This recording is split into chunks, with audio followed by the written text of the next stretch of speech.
याद रखो, ध्यान जहां जाता है जीवन वैसा ही बन जाता है। अगर ध्यान फूल पर है तो तुम्हारे भीतर खुशबू आएगी। अगर ध्यान कांटे पर है तो तुम्हारे भीतर चुभन पैदा होगी। अगर ध्यान रोशनी पर है तो भीतर उजाला होगा। अगर ध्यान अंधकार पर है तो भीतर अंधेरा भर जाएगा। ये तुम्हारे ऊपर है कि तुम किस ओर देख रहे हो। जरा एक उदाहरण सोचो। दो आदमी बाजार से गुजर रहे हैं। एक की नजर सड़क पर गिरे कूड़े पर है। वो कहता है, देखो कैसी गंदी सड़क है, कितना बदबूदार शहर है। दूसरे की नजर सड़क के किनारे खिले फूल पर है। वो कहता है, वाह कितनी सुंदर खुशबू है, कितनी प्यारी धूप है। दोनों एक ही जगह से गुजरे, लेकिन दोनों की जिंदगी का अनुभव बिल्कुल अलग रहा। फर्क किसमें था? सिर्फ ध्यान में।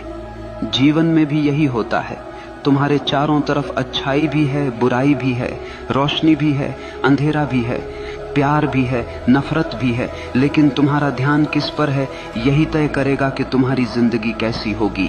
अगर तुम बार बार उन्हीं लोगों की बुराई पर ध्यान लगाओगे जिन्होंने तुम्हें चोट पहुंचाई है, तो तुम धीरे धीरे उनके जैसे बन जाओगे। लेकिन अगर तुम अपना ध्यान अपने सपनों पर लगाओगे, अपनी आत्मा की भलाई पर लगाओगे, तो धीरे धीरे तुम्हारे भीतर से शक्ति फूटने लगेगी। यही कारण है कि महान लोग कभी दूसरों की आलोचना पर ध्यान नहीं देते।